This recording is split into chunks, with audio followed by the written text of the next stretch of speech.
All right, Geoff, let's talk a little bit more about the free agency transactions that we've seen around the league. So much has gone on.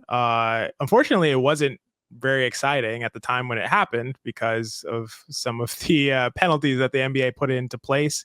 We saw very slow action, but eventually we got there and we saw a lot of things happen. We should just dive in and talk about these various team situations, players who changed teams, players who re-signed, extended, got maxed out. There's so much to dive into. Where do you want to start? We can start anywhere on the board. I feel like the biggest swing in the offseason so far is the Paul George trade. I mean, we were kind of touching upon it at the end of part one. So picking up there seems to be the most logical place to start. What are your thoughts on the Paul George trade? I assume we're going to be pretty much in line here. Probably, yeah. I think Paul George to the Sixers. Also, not to mention Eric Gordon going to the Sixers as well. I think it's a perfect fit with Maxey and Embiid. It's really a unbelievable fit. Actually, was talking with Benji Ben Britholst in the Knicks Film School faculty chat that we have when we just talk hoops, and he mentioned, have we seen a three-headed monster, a big three like this, where it's guard, wing, big? Have we seen one since the Magic Worthy Kareem kind of situation? And I can't think of one of three that work together as perfectly as the three. You seem like you have. I mean, the original. Well, first of all, I think the two original big threes were kind of guard, wing, big in terms of Allen, Pierce, Garnett. And then, yeah, I guess I mean like a five, like a true five, because then you mentioned Kevin Love and Garnett, right? Is that where you're going to? I was going to go to Wade, LeBron. I mean, Bosh. I don't know why I said Kevin Love. Yeah, Bosh. Yeah. I guess Bosh is the five, right? Bosh played center after they lucked out and then changed basketball because they lucked out. Yeah, that's fair. Yeah. I mean, look, Garnett didn't play center mostly, but you would have played him at center. I mean, yeah, I definitely would have played Kevin Garnett at center. Imagine how much better they would have been and how much better Kevin Garnett would have been if they played him at the five. If they didn't just have Kendrick Perkins down there lumbering. It's ridiculous, dude. Dude, it's so crazy that they did that. Yeah, basketball is weird, man. I can't believe that was only 16 years ago. That's wild. But no, I think more to Benji's point, and to your point, this is as synergistic a big three as there's ever been, I think. Yep. I don't think we've ever seen two clear all-star level players, and Maxey could become a third all-star level player if he improves.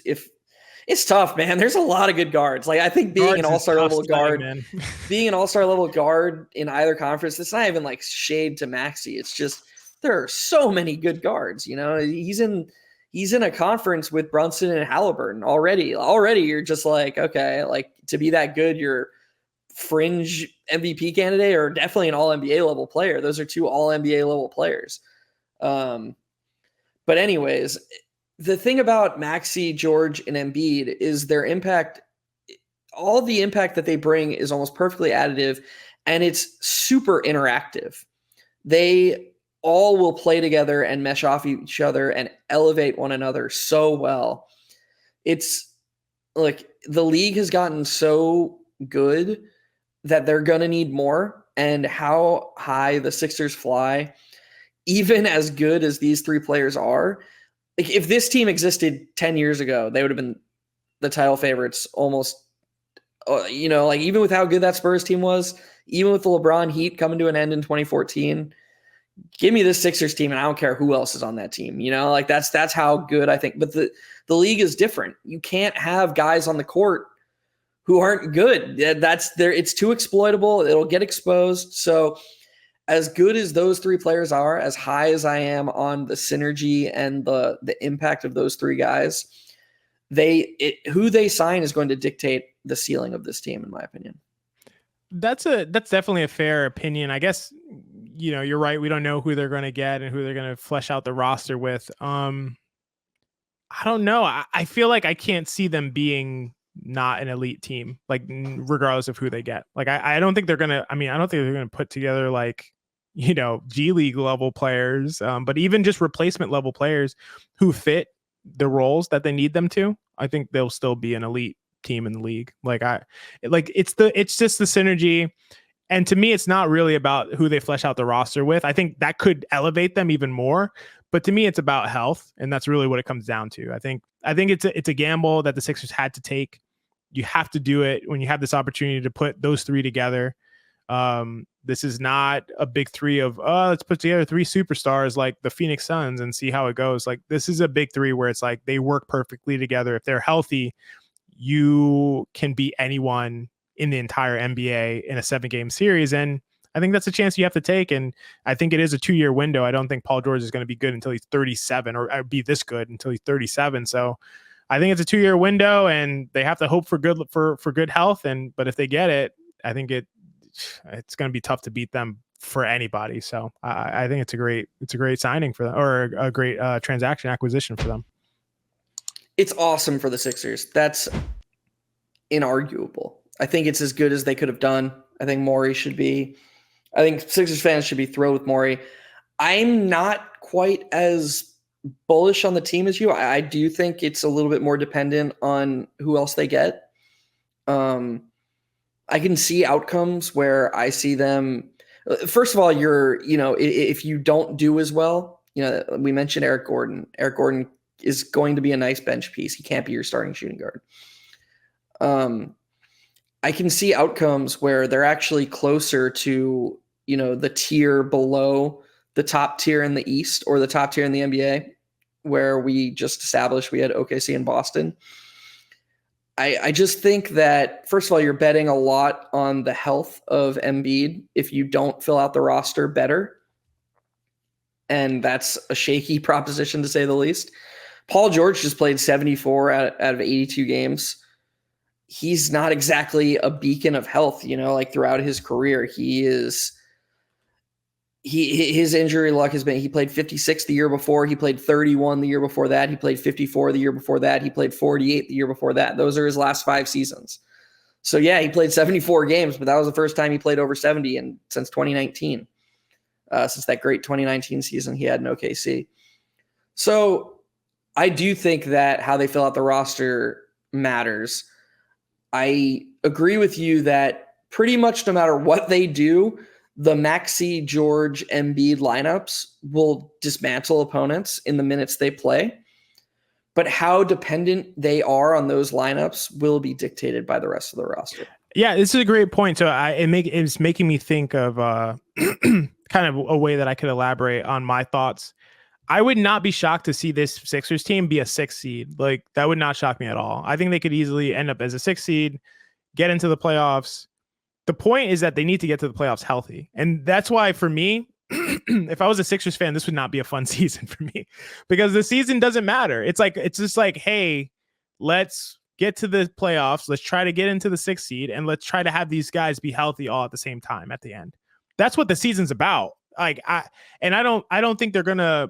I think when we see the lineup data, like you said, and it's like, hey, let's look at the on-court production of Maxey, Embiid, and Paul George. It'll be the most dominant 3-man pairing in the entire league, including Boston's 3 or whoever, like OKC's 3, whoever. I think that will be the most dominant pairing in the league.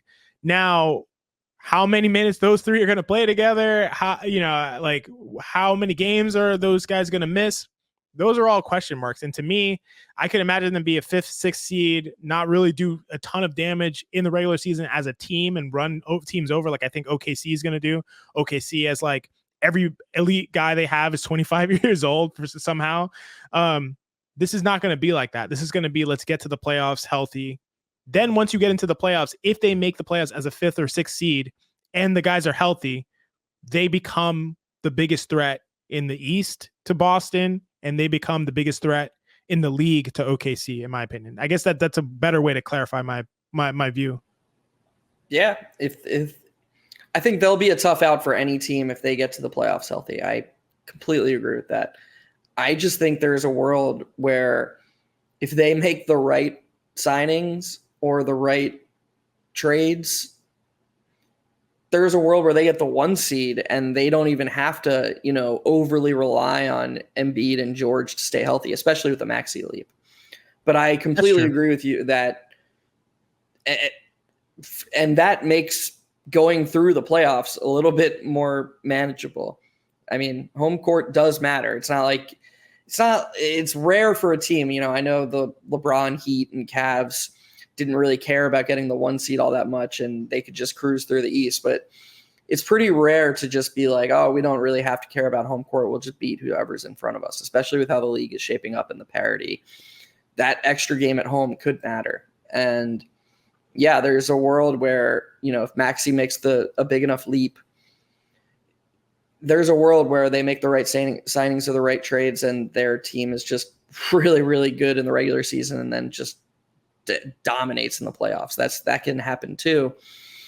I'm super excited to watch. Just, we've seen how good Maxey and Embiid play together, that screen and roll, and Embiid's dominant offensively. I'll just be super curious to see how Nick Nurse integrates Paul George and what kind of actions they run. If Maxey and Paul George, have 2-man action together, if George and Embiid have 2-man action together, if they do off-ball stuff with George, popping up at the top of the key like he likes, or in the corner. Nurse is a great coach. I don't know if I'd play guys as many minutes as he does. He's kind of an advanced Tibbs in the sense of he's Tibbs, but with a playbook. Damn, roast session. But no, Tibbs likes his, every couple games to run a guy off an off-ball screen. It's not just 100% read and react, screen roll at the top of the key, and then react to what the defense does. But yeah, I'm just super curious to see how he brings in Paul George and gets the most out of him. But like I said at the end of the last episode, the beautiful thing about Paul George is if he's healthy and he hasn't fallen off the cliff because of age, he's probably going to be the best version of himself pretty much regardless of what you do. Because with his shooting and his defense and his, just his processing and how he helps your team with his movements, you don't have to do much for him to just be super impactful on your team. Yeah, I mean, I agree with that. I think you have Paul George playing in place of, Tobias Harris, who's a good player. But it's just night and day. It's just night and day. So I don't think there's like a ton you have to do to like unlock Paul George. And I know you're not saying that, but I'm reinforcing and agreeing with that point. Like, I think Nurse can do some stuff to really get the best out of him, but there's not really even much you have to do. You can just kind of throw him out there and let Embiid create the gravity that only Embiid can create.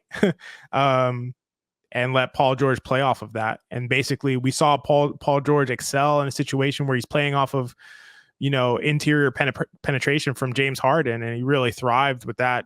Well, the gravity is going to be even different when he plays with Embiid, who has the biggest gravitational pull in the NBA, forces teams to double team unnecessarily, and when he's healthy, necessarily. So, I just see it. I'm really glad you brought that last part up, because I was about to say, or I wanted to say, one thing I don't think I've seen anybody talk about with all this.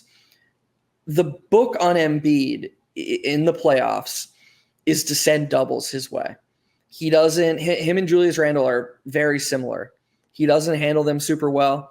He's not, a natural elite passer as a big like Jokic is, for example. I mean, nobody's Jokic, but he's not. I wouldn't even put him in the upper echelon of all bigs in terms of passing. He can struggle there.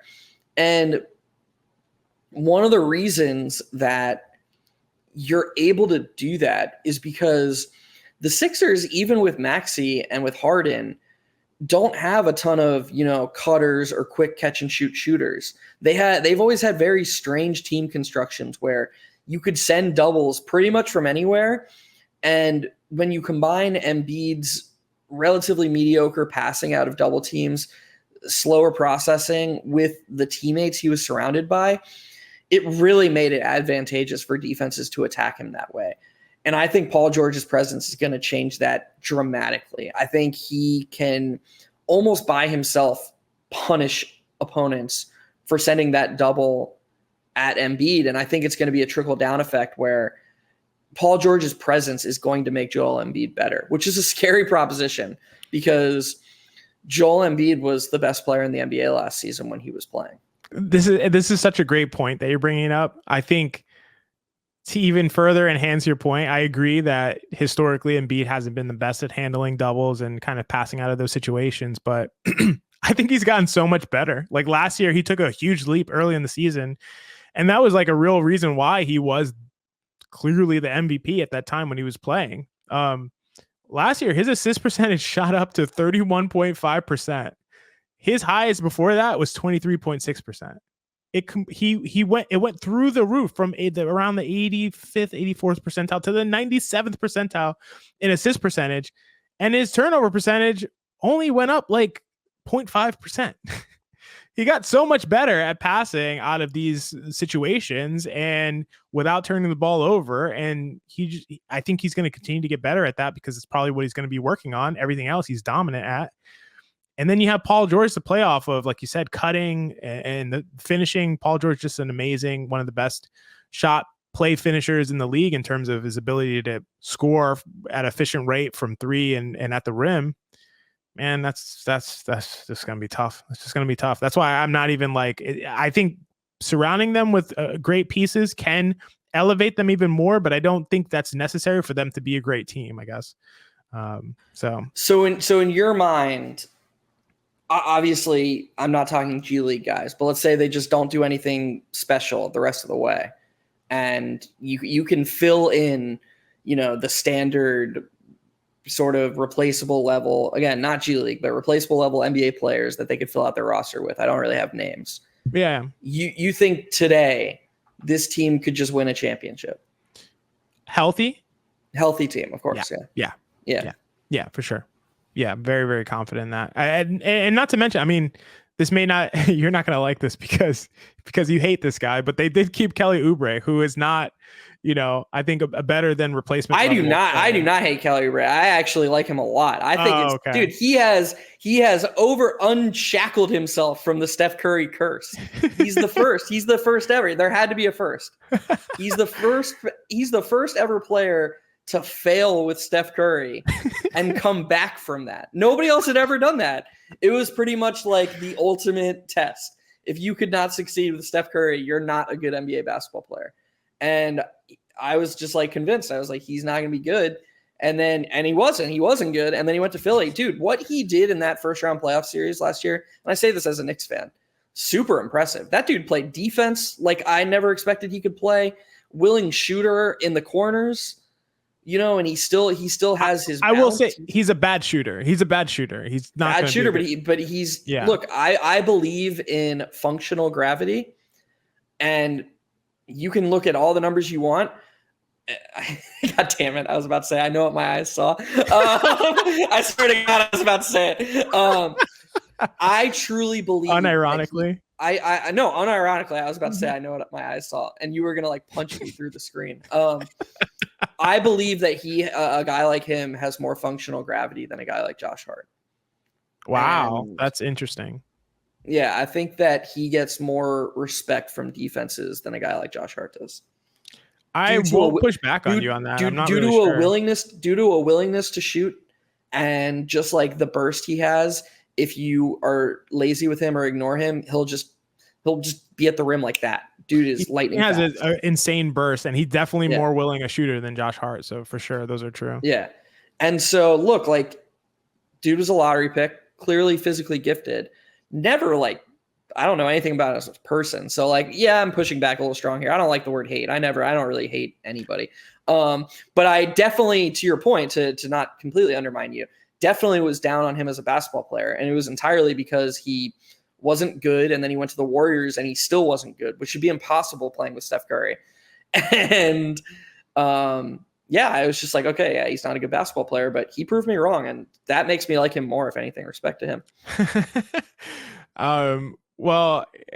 Just to kind of move to a next situation, we can talk about a player that we both like. Emmanuel Quickley signed a big extension to stay in Toronto. And he's not the only guy that they retain. They also signed Scotty Barnes to a max deal. That is the cornerstone for their franchise moving forward, I think, for the time being, is Emmanuel Quickley and Scotty Barnes. And I think it's a really excellent 1-2 combination. I think they both are signed to like good value deals. I don't think they're signed to like any kind of like steal of a contract. Like, you know, it was rumored that Quickley might have signed to the Knicks for $25 million a year. That'd be a steal, one of the best value contracts in the NBA. But I think he's at 35. I think that's about what he's worth, and he could surpass that depending on his development. He's only just turned 25 years old. So, and Scotty Barnes, you know, had a rough sophomore season, had an amazing bounce back, you know, third year in the NBA before he got injured. And although I will say he was tailing off before he got injured. So I don't know if can I ask you about Barnes actually? Yeah. How much of his impact last year do you think was predicated on shooting that I don't think you believe in? A lot. A lot. So is that not worrying? It's worrying, but I think he was like, I think that it made him look better than he probably will be or is, but I think he'll continue to actually get better. It's like how we talk about this constantly, where it's like, oh, you know, their impact was this, but like maybe they're not as good a player as they will be. And I think Barnes basically will be good enough that his impact will level out at to where it was, like unrealistically based on the inflation from the shooting last year. I don't think he's going to be like a terrible shooter. I was really impressed with this shooting. Like, it definitely came along, and I don't think he's going to be the sub 30% 3-point shooter that I kind of thought he was going to be. He's not a bad free throw shooter, and he can make some mid-range shots. Like, I think he'll be a good, decent 3-point shooter, standstill 3-point shooter. I think he's really valuable with all of the rest of his skills. I just think he was shooting like 40% in the beginning part of the season, and he looked like an all-star. And then he completely fell off a cliff when his shooting fell off a cliff, and then he got injured. So, but I think they'll figure things out between him and Quickley. They'll have to figure out a 2-man game. They'll have to figure out how to play off one another, how to let one run the show while the other becomes additive to the other. So, and I think they'll start to figure that out with Darko. So I think this works really well. And they'll have plenty of spacing with the shooters that they have, and they'll continue to build out that roster. You know, obviously Grady Dick in his first year, came on late in the season, and then you know, also fell off a cliff. But I think those guys will be good eventually, and so I like what they're building, and I think the Scotty Barnes contract is probably appropriate given not what he did last year, but what he potentially will be able to do moving forward. Yeah, I think the Barnes contract is fine. I was just curious about your thoughts, like on that matter, because I know how. What are your thoughts on that? What are your thoughts on that? I like both, and I want to say, sorry. I want to hear your thoughts on the contracts, but like specifically that question that you asked me about the shooting and how it may have inflated his impact early in the season, or do you not think that was the case? I think that it inflated his perceived impact, but I think that he's so well-rounded and good, he's actually not as reliant on shooting as other players of his ilk might be. And so, look, I think he's going to need to shoot. I think he'll be a fine shooter. But to the point that you made, I think he's so well-rounded and will keep improving that the contract is going to be good, even if he doesn't shoot like he shot in the first half of that season. I also want to say, I don't think people are giving enough credit or paying enough attention to how smart a team build this is by Masai. And what I mean by that is, right now, if you're the Raptors, you're not competing. Pretty much no matter what you do, you're not competing in the East, you're not competing in the NBA. It's super unlikely that they will be a threat of any type next season. Please don't come down from Canada and kill me for saying that. But that's just, I think that's true. I think most reasonable Raptors fans would agree with that. They now have two guys in Emmanuel Quickley and Scotty Barnes who are young enough that you can bet on a leap. They want all-star leaps from both of them. Both profile as guys who could, in theory, if they make a leap big enough, be your primary creator, have the ball in their hands a lot, be a guy that you know is a main engine of an offense. But these are also two guys who have established floors and proven themselves as guys who could profile as players who are supporting pieces next to that type of player.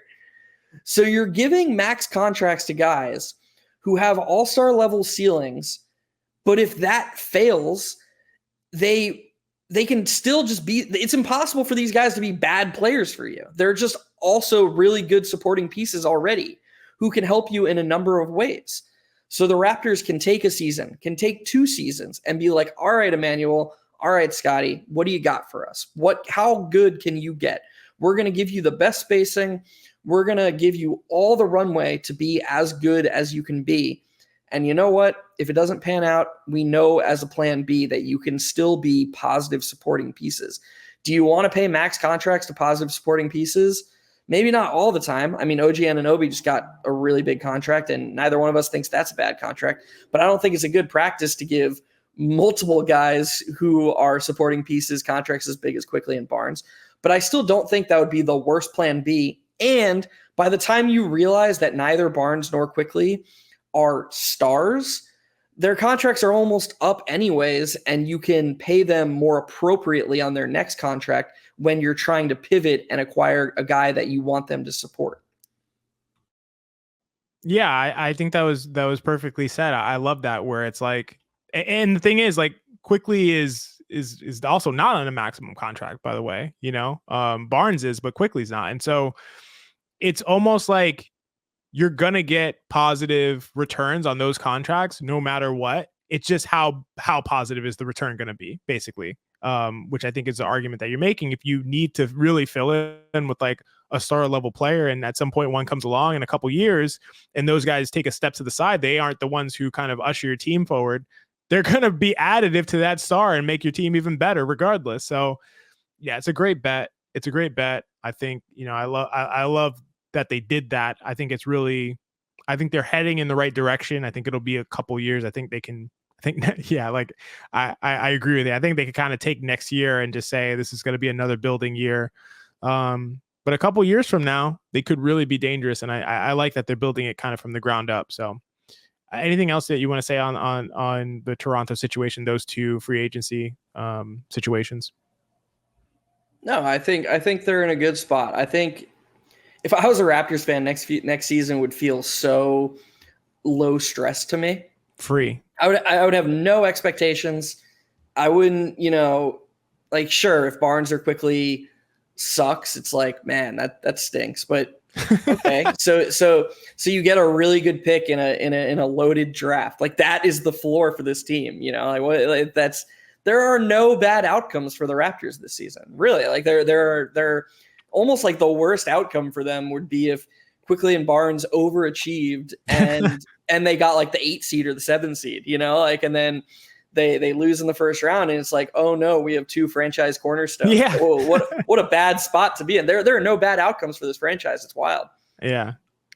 Yeah, I agree. I mean, I think it would suck if they both underachieved a lot. Yeah, that would really suck from a fan perspective. But yeah, like obviously there would be compensation on the back end there, and you have another shot at potentially, like we said, turning them from kind of the primary guys into additive secondary guys. So you have another opportunity to do that. So yeah, in that sense, there's no bad It's the outcome. most loaded draft that we've seen, according to the experts. It's the most loaded draft that we've seen in years. Wow, I didn't know that. So I don't keep up with the draft stuff. Yeah, it's apparently 5 to 10 guys that you'd rather have than anybody in this most recent draft. Wow, jeez, it's the most loaded draft we've seen in years. And we just mentioned how, if Quickley and Barnes show that they can't take that leap and aren't, all-star plus level players, you need to pivot to them being supporting pieces. Your punishment, per se, for betting on these guys that they could make a star leap and them not doing that is getting a really good pick in this draft where you can immediately pivot to that person being the guy they support. It's like they are in such a good spot. Yeah, the Raptors have done a really, really good job. Really, really smart team build here. And just them as players, you can see Quickley and Barnes, their impact being interactive, the way they play, their play styles. It's just, it's really good. They're in a really good spot, I think. In terms of long-term trajectory, I don't think they'll do much this season, but look, the bottom of the East is weak. I went through it the other night. The Pistons, the Nets, the Hawks, the Wizards, the Hornets, the Raptors, and the Bulls. That's 7 teams. Like, one of those teams has to make the play-in. So, could the Raptors be the best of those teams if Barnes and Quickley show out? For sure. Could the Raptors surprise us even more if Barnes and Quickley show out and they get, some surprising leaps from, not even surprising, they get some leaps from RJ, from Grady Dick, there's a world where this Raptors team is better than I'm giving them credit for. I hope people like Raptors fans who are probably excited about their team don't focus too much on the fact that I don't think they're going to win a championship next year, and do focus on, I'm very high on this team's trajectory going forward. And I think Masai's done a really good job of sort of pivoting from the OG Siakam, Fred VanVleet team, and so quickly having a core to be excited about. So what I'm hearing is you think that the OG Quickley trade has put the Raptors in a better position moving forward than the Knicks, right? Am I summarizing that right? So yeah. So I just want to say, I wish So I did, God damn it. I did say that to Kevin. So you did? And he's supporting us. I said it like in jest, like it was immediately after Quickley got traded. And I was just like ranting, and like we talked about it. Me and you talked about it on Hot Hand Theory. And I have a post on Twitter where I was like, the Knicks are better off, but I think Quickley is going to be better than OG. So like, it was one of those things where like, you yell at me all the time for like, when I text you for being like exaggeratory or for not I was doing one of those things, he kept the receipts. This is what I'm telling you, receipt culture, not the best, but yeah, thanks for pouring salt in the wounds there. I got it now. Makes sense. Yeah. All right. It always comes back to me, and just, it's always my fault. So, something really, a team that's really interesting, some acquisitions I feel like are really interesting in terms of what direction things are going in. There's a couple, but one I want to go to right now is the New Orleans Pelicans acquiring Dejounte Murray. I think that people kind of are, I don't know, there's mixed responses. I hear some people kind of laughing at this deal, being like, why'd they do this kind of thing? Dejounte's not that good. But I feel like it's a perfect fit. And if they can trade Brandon Ingram for something good, that for some pieces that fit well around the rest of their core, maybe a stretch 5, a guy who can shoot and help support Zion Williamson, who is not going to be spacing the floor for you at any point. That Pelicans team could be, I don't know, top 4 in the West, depending on what they do. I have a question for you, and it's related to trading. I agree they should trade Ingram, especially if they plan on playing the way they've played. You and I talked about this last season, and we talk about this a bunch, about going quote unquote small a lot in general and how it's the future of the league. I think you and I feel very similarly about Zion Williamson, in the sense of he's basically turned himself into like a point forward. He doesn't screen nearly as much anymore. I think we both agree that it would benefit him and his team if his impact was more interactive and he was used as the screener more. But maybe that ship has sailed. I hope it hasn't for his sake, but let's just say it's sailed. First and foremost, if they plan to keep playing Zion Williamson at power forward, they have to trade Brandon Ingram. So let's just almost bury that. That we agree with that entirely. A team of Dejounte Murray, Brandon Ingram, Zion Williamson, and a center who can't shoot will not work.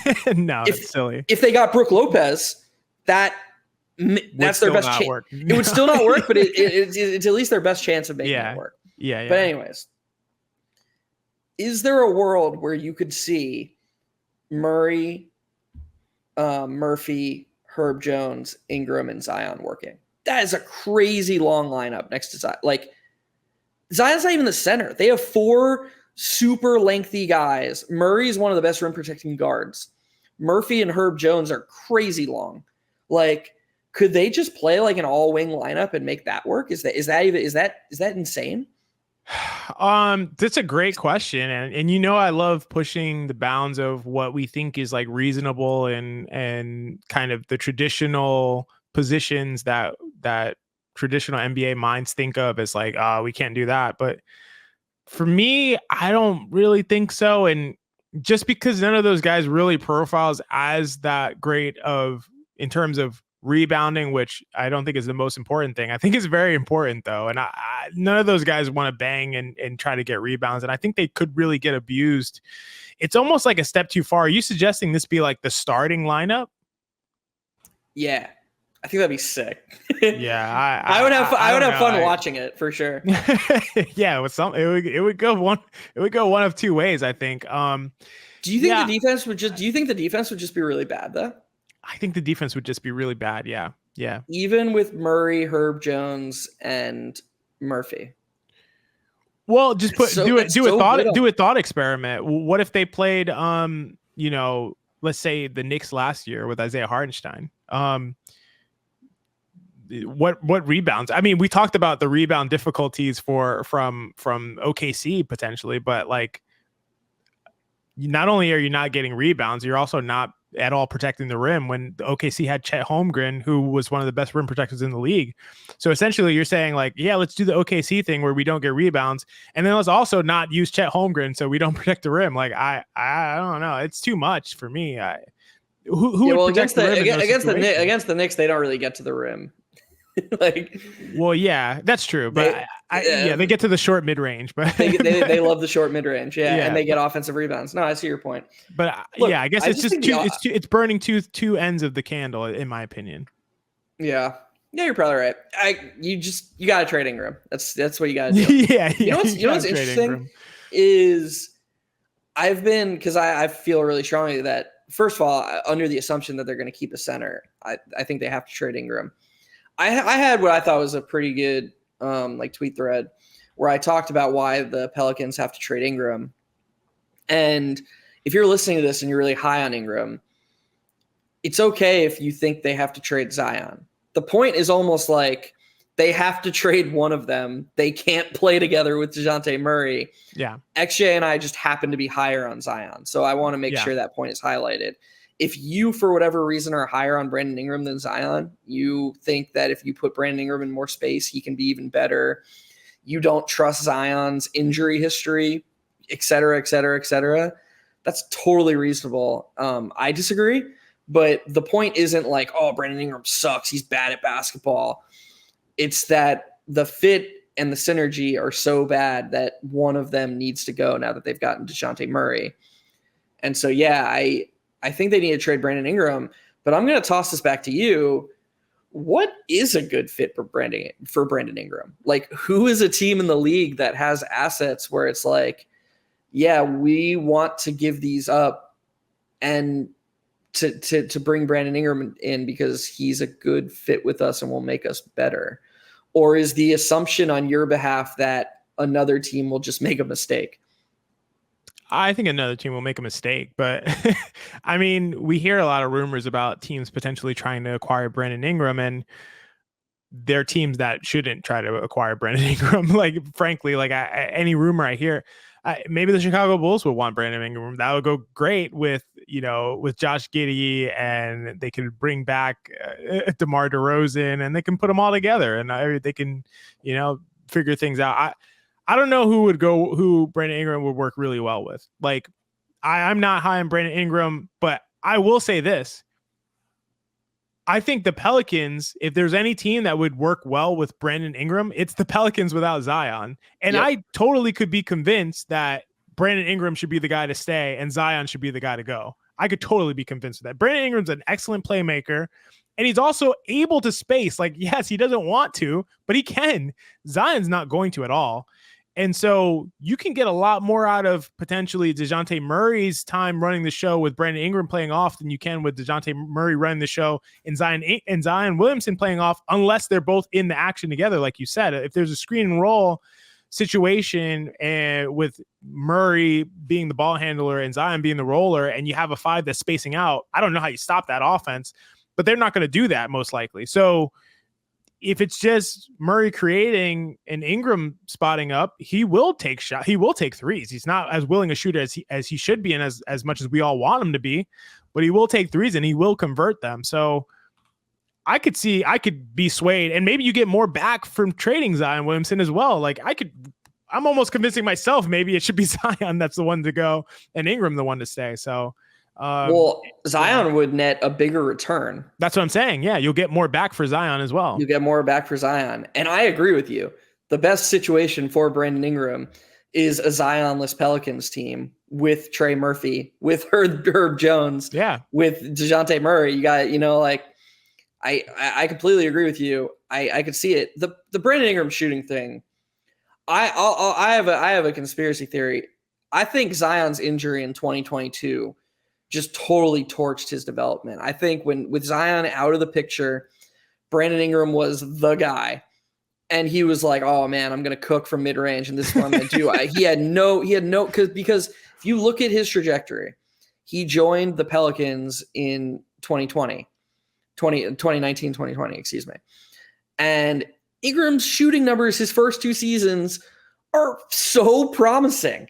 His first 2 seasons in New Orleans, he averages 6.3 and 6.5 threes per 75 possessions. Those put him in the 71st and 70th percentile in volume, not even in accuracy, in volume. Nobody thinks of Brandon Ingram as a 3-point shooter. Those first 2 seasons in New Orleans, he was a 3-point shooter, and he shot 39.2 and 38% from 3. Yep. If you just replicated that over his entire career, his offensive impact would be so much higher. Then Zion gets hurt in 2022. All of a sudden, 6.3 and 6.5 attempts per 75 possessions. That goes down to 4.5, 39th percentile. And it's just remained around that 3.9 next year, 4.2 last year, 34th percentile each of those seasons. I just think Zion got hurt and it became Ingram's team. And he stopped viewing, he stopped seeing positive returns in being a spacer. And he just sort of forgot about it when Zion came back. I think that's done almost irreparable damage to his impact. And it's just a bummer because, like you said, he's such a talented player. He's just like, with the ball in his hands, he's so much fun to watch. He can finish at the rim. He's great from the mid-range. Obviously, that's his biggest strength. And if you just gave him that third level and made him, a plus 3-point shooter, he doesn't have to be a plus 3-point shooter, but if you made him an above average 3-point shooter who was more willing, God, he would be, I don't know, how high can you push his offensive impact, XJ? Is he a top 15 offensive player in the NBA? I don't know. I mean, his offensive EPM in 2021 was 94th percentile. That's pretty freaking good. No, he'd be awesome. And the fact is that, so here's the thing, and I love the theory that you're laying out, because I think I could see it, because what's the other thing that went up when that 3-point volume went down is his assist percentage. He became a playmaker. He became the primary decision maker for their offense in the games when he was healthy. And he got to do what he wanted to do. He can get to his spots. Either he's going to pull up from mid-range or he's going to make a play to a teammate. And I think he really enjoyed that role, because once he shot up in assist percentage, he went to 90th percentile. The last 2 years, 91st percentile, 82nd, 88th percentile. So he kind of really embraced that playmaker role. He really enjoyed it. But the fact is that he developed a skill, playmaking.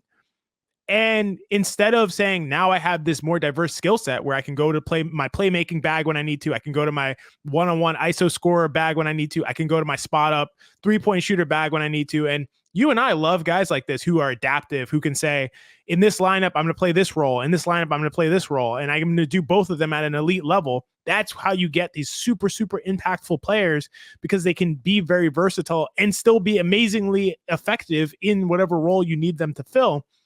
Ingram instead said, no, this is my role. I'm not doing that other one. And so if he was able to retain the skills that he gained from having that experience and add that to his bag, then I think he'd be an amazing player. And what he in fact did was just say, I'm going to do this instead. And that's why it could be seen as a setback. It's something that should have been an area of development turned to be a setback.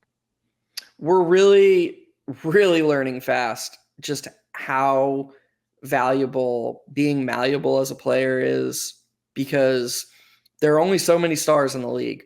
And if you aren't one of them, you damn sure better be able to share the court with one of them, or you're not helping. You're just not. And that sounds harsh. And there are a lot of NBA fans who can't even fathom that. They're like, oh, you're saying like Brandon Ingram could be a negative player. He's so skilled. He's so good. And it's like, actually, yeah, there are scenarios where if you put him around enough talent, you're taking away the things he does best and only emphasizing the things he does poorly. It's not like a trade-off thing where like, oh, I'll just reel in the mid-range and the creation, and then I'll start to emphasize defense. That doesn't really work like that. You have to be malleable enough to do that, to get thrown into to be like Paul George. We talked about it earlier. You put Paul George in a situation, oh, all right, Paul, we actually have a better offensive creator than you, so we need you to focus on spacing and focus on defense. He'll just do that because he's already good at those things, and he'll do them to such a high degree that his impact will maintain. That's not Brandon Ingram. That wasn't DeMar DeRozan. That's why, if you look at all the impact data of those Raptors teams, Kyle Lowry was the more important player on those Raptors teams. There's a reason that Kyle Lowry you went from DeMar DeRozan to Kawhi Leonard on his team, and Kyle Lowry's impact stayed the same because it didn't really matter who you put Kyle Lowry on the court with. He did the things that he did, and he did them well, and the impact conferred regardless of who he shared the court with. That's not going to be the case for Brandon Ingram. His impact is entirely dictated by who he shares the court with. If he shares the court with better players, his impact will go down. If he shares the court with spacers and defenders, and he can entirely focus on the stuff he does well, his impact will go up. That's not to say he's not talented. It's not to say you can't build that contender with him. It is to say that it is limiting how many team constructions you can build a contender with him on your team. Yeah, no, I totally agree. And I think that Brandon Ingram is a really, really, really, really talented player and just hasn't figured out how to convert that talent into his maximum impact.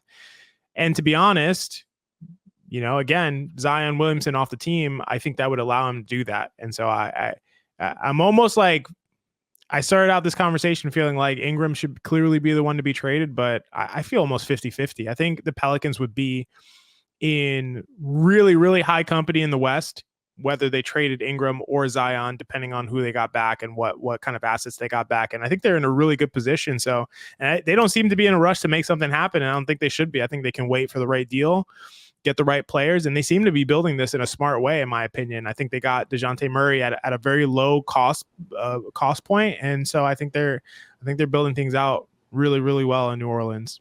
Any last thoughts on the Pelicans?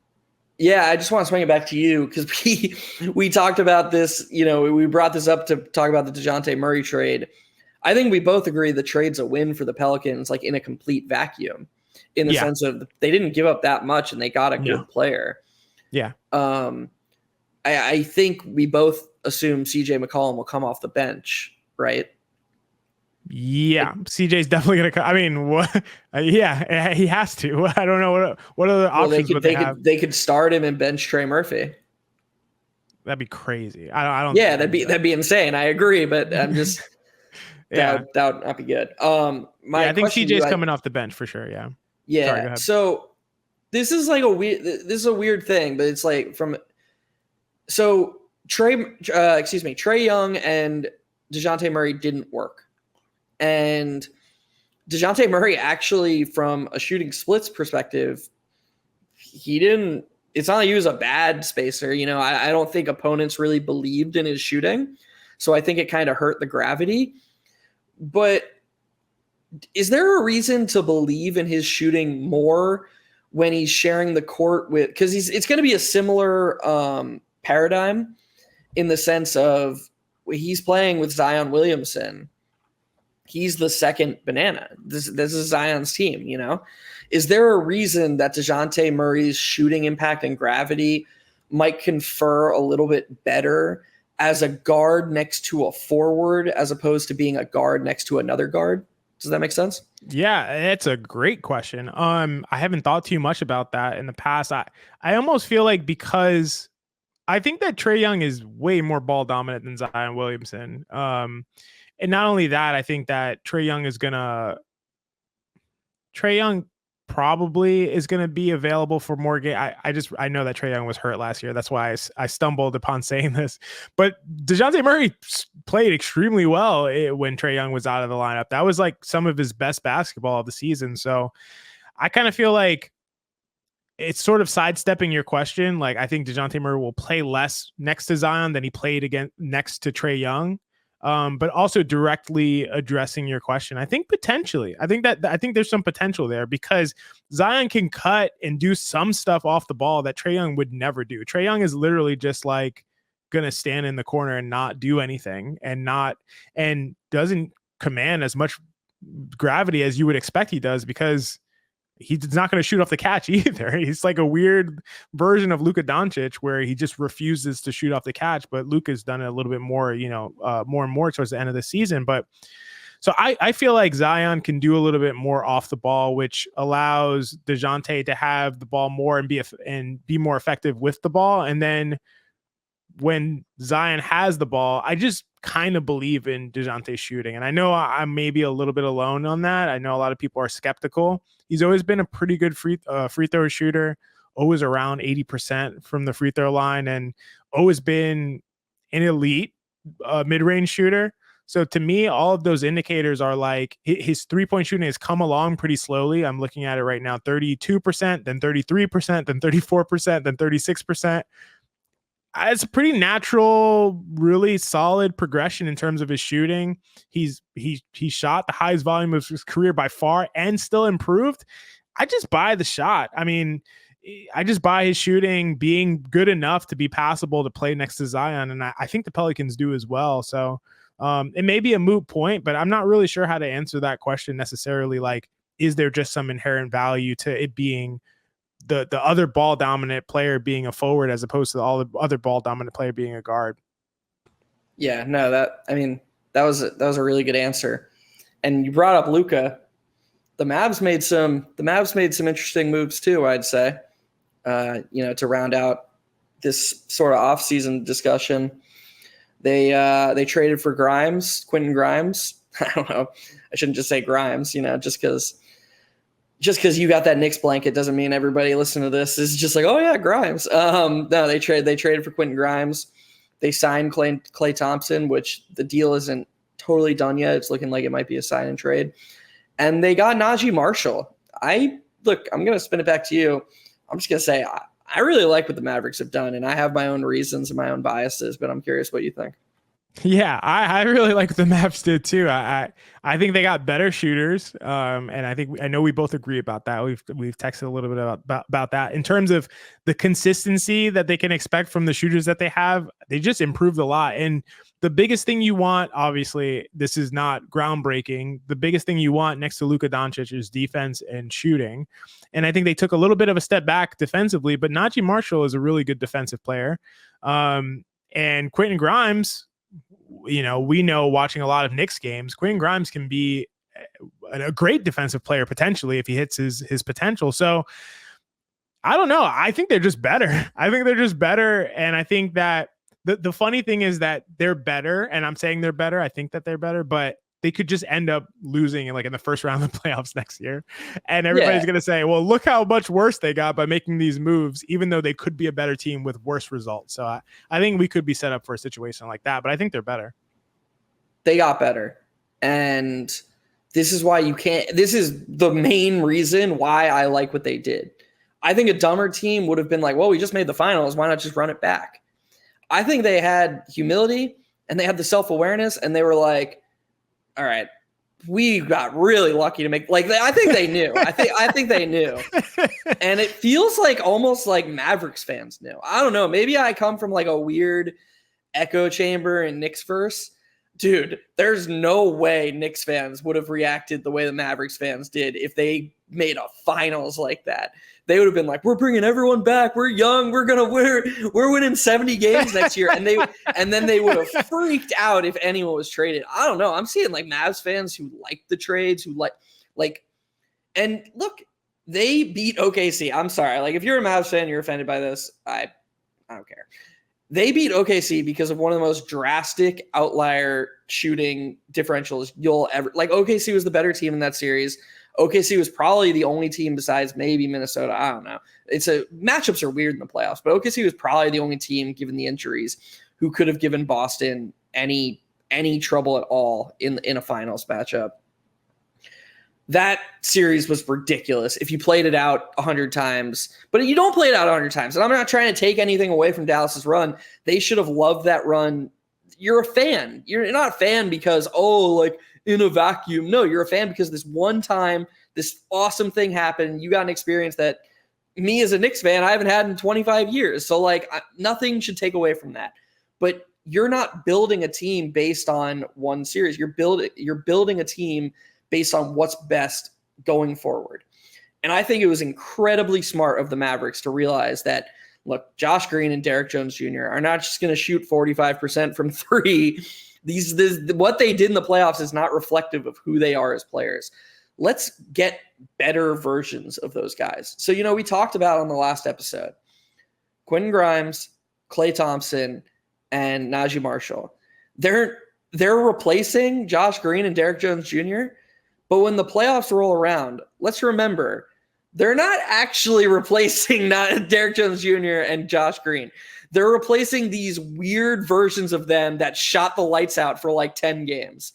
So when the playoffs roll around next season, Mavericks fans, and maybe, I'm not saying maybe they'll get hot again. Maybe they'll be really good again.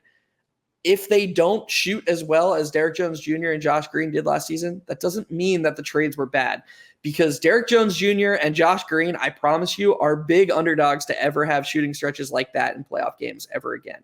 And in my opinion, the Mavericks put themselves in a better position to replicate what they did last season than they would have been if they stood pat and held the course. Yeah, I totally agree with you. The one thing I would just a caveat, because in case Mavs fans see this, Josh Green is a good shooter. Josh Green is I think he's a legit shooter. I don't think he's bad. I think he's good. He shot 38.5% on the season. He shot 40% from three last year. I'm not good with words, I guess. He's not a bad shooter, but what they did during those runs were ridiculous. Yeah. Derek Jones Jr. is the biggest outlier. That's not real. And that will never probably happen again for Derek Jones Jr. I hope he does. He's still pretty young, but Najee Marshall is a better shooter and a better defender than Derek Jones Jr. Yes. And so 100%. my whole point is if Najee Marshall doesn't shoot 77% or whatever the fuck Derek Jones Jr. shot, that doesn't mean that they didn't get a better player, because Derek Jones Jr. wasn't going to shoot what he shot against OKC. And if you watch that Celtics series, I guess this is my point. If you watch that Celtics series, the Celtics and Joe Mazzulla, who I think is an underrated coach, clearly didn't give a shit about those guys. Yeah. They were totally fine with them beating them. And OKC had the same strategy. Yeah, exactly. It was the same thing OKC did, except it worked out for Boston, who apparently everything related to shooting for Boston just works. Oh, we just traded for Derek White. Oh yeah, he's a pretty good shooter. Okay, yeah, he'll just never miss a three again for 3 years, And so OKC did what Boston did. OKC has a really good team, except instead of Boston making, a lot of threes and their opponent missing a lot of threes, OKC missed every open three and Dallas made them. So it's you can't build your team based on the whims and short-term variance. You just can't do that. That's not good team building. And I find it maybe my standards are too low. I'm super impressed that Dallas had the wherewithal to do that. And honestly, objectively, I'm impressed that so many Mavericks fans are on board with it and excited about it, because I didn't even mean that as shade towards Knicks fans. It's really, really hard to be rational robots after coming off a finals visit like that. It would be totally normal for Mavericks fans to be well, we've got Luka, we've got Kyrie, we've got Derek Lively, who's going to get better. He's younger. We've got PJ Washington's 25? Their whole core was so young and they made the finals. That would have been a totally human, rational response. And I find it just very, very impressive that they're all so on board with this, and that the Mavericks even did it in the first place. I think those are all great points. Can't disagree with any of them. Definitely like what the Mavs did. Definitely impressive that they did it. And we'll see if it ends up with them being better or worse. And then we'll see what the response to that ends up being. Can we just say one thing? The Klay Thompson thing. His defense was always overrated in Golden State. It was always overrated. Like the idea that him and Iguodala, Klay Thompson's the best two-way player in the NBA. Oh, yeah, he's better than Paul George and Kawhi Leonard. Okay, better than LeBron James. I mean, like, what, dude? Two-way player is such a joke. Like, what does that even mean? Like, LeBron. I've always hated that. The two-way. It was prime LeBron James. You actually think, oh yeah, I know LeBron's a better player, but Klay Thompson's a better two-way player. What the fuck does that even mean? Anyways, he was not better at defense than Andre Iguodala when they were in their primes on Golden State. He wasn't like this all-NBA defense level player. But even based on his actual level, his defense has tailed off. And yeah, you got Kyrie Irving and Luka in your starting lineup. I'd love to just hear you talk for a minute or two about what you think, how you think, because we both agree that like his shooting, if he maintains his shooting, he's going to confer positive impact. He's going to be a positive player. But maybe it's best for the team if he comes off the bench. What do you think? Whoa. Would it be best for the team if he comes off the bench? Potentially, just because obviously he's next to Luke and Kyrie. Kyrie's not a bad defender, but he's not a good defender. Or really good defender. Maybe it's better for the team if he comes off the bench. He ain't gonna come off the bench though. You can't give him the contract you gave him and he comes off the bench. So maybe that is an issue, but I think it's fine. I think you stagger Kyrie and Luka for the most part anyway during the regular season. Like during the regular season, you don't want, at least in my opinion, I wouldn't want them to play so many of their minutes together and have so many minutes with them off together. Like it's just weird. So I think it's fine. Klay Thompson starts, and then you get probably Kyrie out earlier, and then Luka comes back he comes back in, and then Luka goes out. Like I think it's totally fine as long as you can stagger offense defense that way. So, but yeah, it's all going to come down to his shooting. I agree with you. I don't think he's been that great a defender throughout his entire career. I think he's been able to hold up in spots. And when the spotlight is on you in the playoffs and you hold up in those spots, I think people extrapolate those moments to say you are this level defender when you only are who you are over the macro. You aren't who you are over the micro. That doesn't make sense. But I think he's been able to hold up in a lot of cases in really big spots, and that's because he did have some versatility in terms of his size, his strength, his lateral mobility. Mostly size and strength, honestly, was a big asset that he had as a wing defender. So I don't know.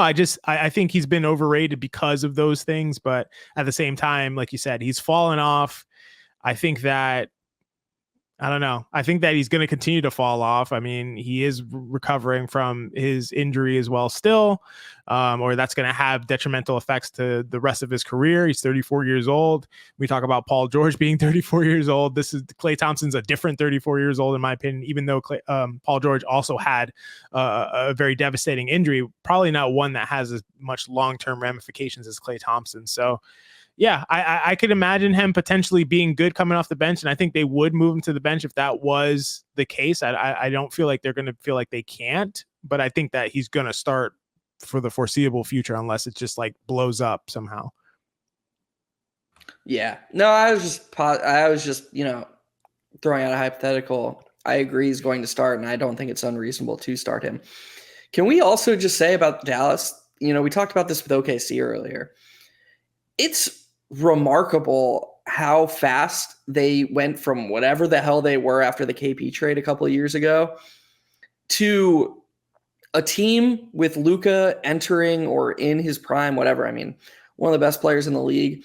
They've sort of low-key built out their roster, and they have sneaky depth. Like, I would have thought that was impossible a couple of years ago. I thought they were losing Luka for sure. I thought they were fucked. They were capped out.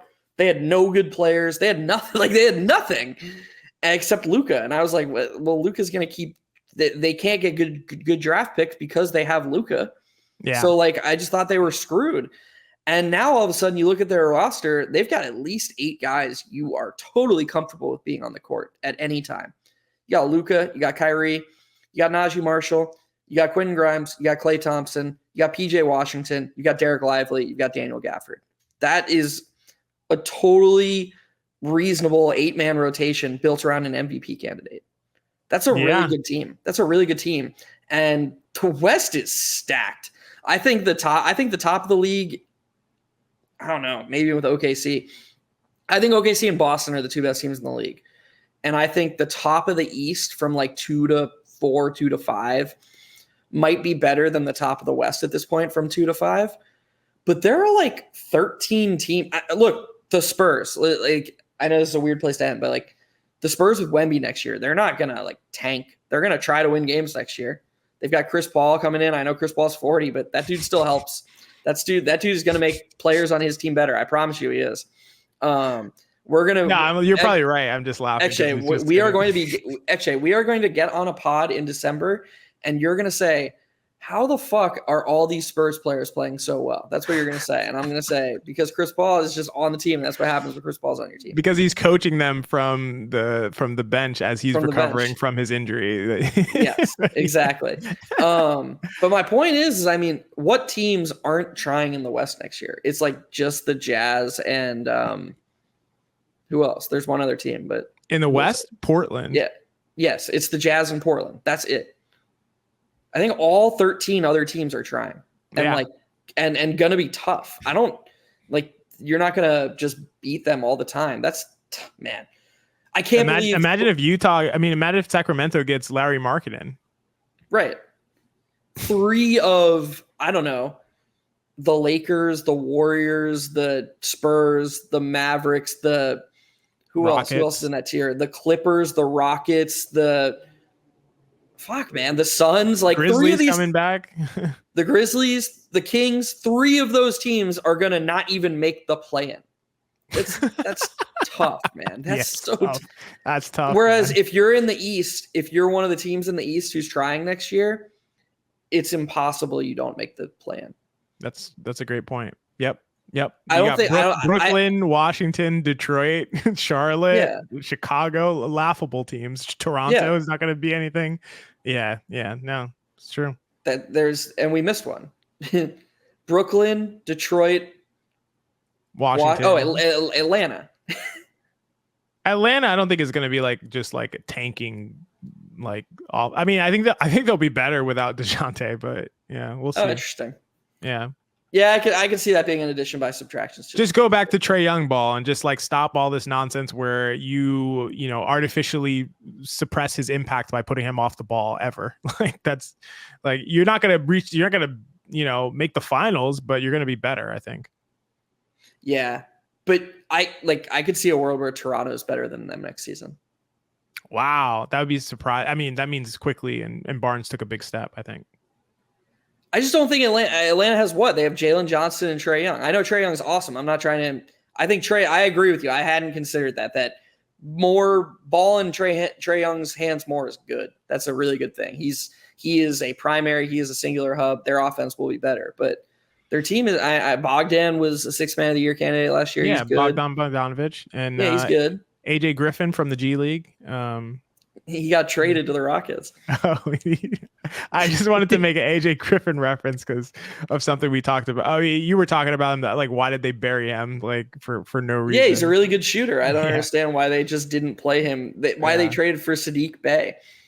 Like, what does that do? I don't get it. They just had to give away their 1st round pick because they just suppressed his value so hard. I don't know. I don't think the Hawks are going to be super good. No, I don't think they're going to be super good either. I think they're going to be, in my opinion, they'll be like a tier above these other like garbage teams. Damn, garbage team is so aggressive, but like not non-competitive teams.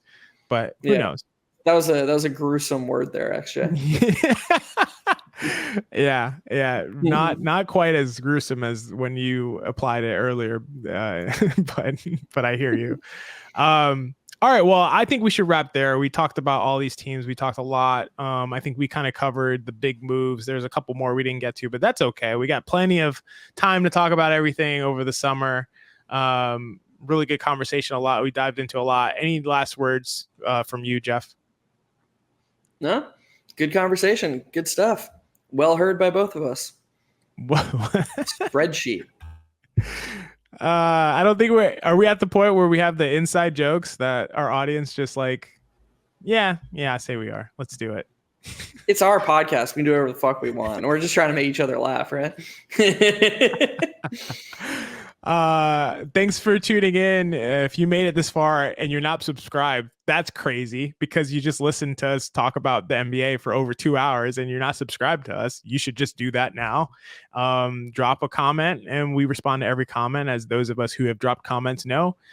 And tune back in next week. We got a big special episode for everyone next week that we think is going to be a lot of fun, a little different, maybe very much different from any NBA pod that you've ever heard, including ours.